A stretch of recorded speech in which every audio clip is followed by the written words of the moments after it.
கர்த்தருடைய பரிசுத்தமான நாமம் மகிமைப்படுவதாக. ஆசீர்வாதமான ஒரு நல்ல காலை நேரத்திலேயும் பாளையங்கோட்டை இந்திய தேவ சபையிலிருந்து காலை மன்னாவை உங்களுக்கு வழங்குவதில் மிகுந்த சந்தோஷம். கிருபையாய் கர்த்தர் தந்த நாளுக்காக கர்த்தருக்கு ஸ்தோத்திரம் சொல்லி இந்த நாளை நாம் ஆரம்பிப்போம். இந்த நாளின் காலை தியானத்திற்காக யோசுவாவின் புஸ்தகம் 23ஆம் அதிகாரத்தை வாசித்து தியானியுங்கள். யோசுவாவினுடைய கடைசி வார்த்தைகள் அடங்கிய அதிகாரங்களில் ஒன்று இந்த அதிகாரம். இந்த அதிகாரத்தில் இஸ்ரவேல் ஜனங்களோடு யோசுவா சொல்லுகிற ஒரு வசனத்தை இந்த காலவெளியிலே தியானிக்க கர்த்தர் உதவி செய்வாராக.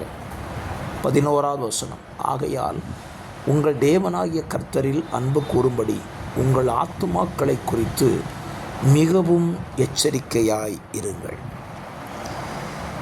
இஸ்ரவேல் ஜனங்களுக்கு யோசுவா சொல்லுகிற ஒரு வார்த்தை, உங்கள் ஆத்துமாக்களை குறித்து எச்சரிக்கையாயிருங்கள். மனிதனுடைய வாழ்க்கையில் 3 பகுதி இருக்கிறது. ஒன்று சரீரம், இன்னொன்று ஆவி, 3வது ஆத்துமா. யோசுவா இஸ்ரவேல் ஜனங்களுக்கு சொல்லும் பொழுது உங்கள் சரீரங்களை குறித்து எச்சரிக்கையாயிருங்கள் என்று சொல்லாமல் உங்கள் ஆத்துமாக்களை குறித்து எச்சரிக்கையாயிருங்கள் என்று சொன்னார். ஆண்டவராய் இயேசு கிறிஸ்துவும் சொல்லும் பொழுது, மனுஷன் உலகம் முழுவதையும் ஆதாயப்படுத்தி கொண்டாலும் தன் ஆத்துமாவை நஷ்டப்படுத்தினால் அவனுக்கு லாபம் என்ன? ஆத்துமா அறிவில்லாமல் இருப்பது நல்லதல்ல என்று நீதிமொழி 19:1 சொல்லுகிறது. ஆகவே இன்றைக்கு மனிதர்களாயிருக்கிற அநேகர் இயேசுவை ஏற்றுக்கொண்டேன், இயேசுவின் பிள்ளைகள் என்று சொல்லுகிறவர்களும் எதை அதிகமாய் கருத்தில் கொள்வதில்லை என்றால் அவர்கள் ஆத்துமாவை குறித்து கருத்தில் கொள்வதில்லை.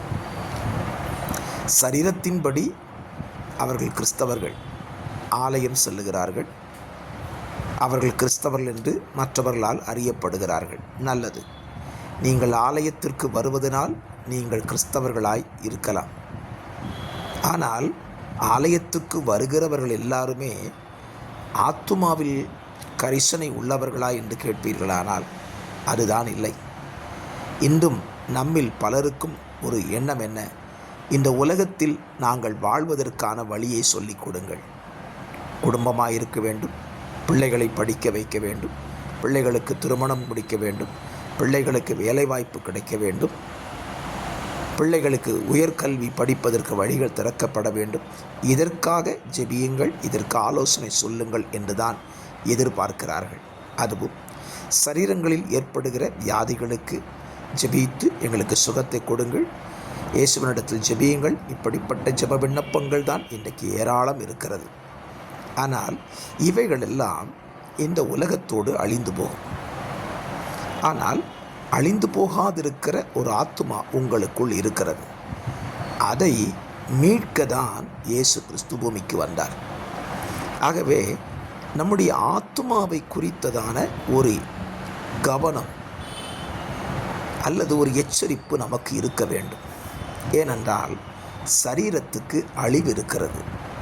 ஆவி தன்னை தந்த தேவனிடத்திற்கு போய்விடும். ஆத்துமாவுக்கு அழிவே கிடையாது. அது நித்திய காலமாய் வாழக்கூடியது. அந்த ஆத்துமா சொன்று சொல்வது யார்?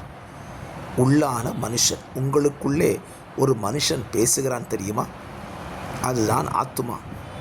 அந்த ஆத்துமா நித்தியத்தில் வாழ வேண்டுமானால் இந்த பூமியில் இருக்கும்போது அந்த ஆத்துமா தன்னை உண்டாக்கினவரை தேடி அவர் காண்பிக்கிற வழியில் நடந்தால்தான் அந்த ஆத்துமா நித்தியத்திற்கு போகும். அப்படி இல்லை என்றால் அந்த ஆத்துமா நித்திய நரகத்திற்கு சென்றுவிடும்.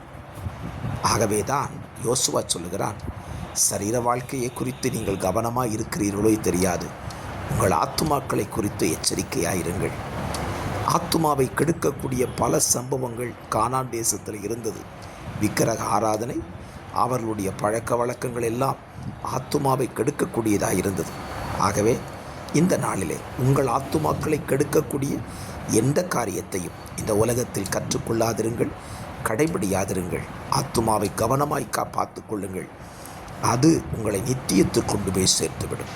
பரிசுத்த பிதாவே, இந்த வார்த்தையின்படி செய்ய கிருபை இயேசுவின் நாமத்தில் பிதாவே, ஆமென்.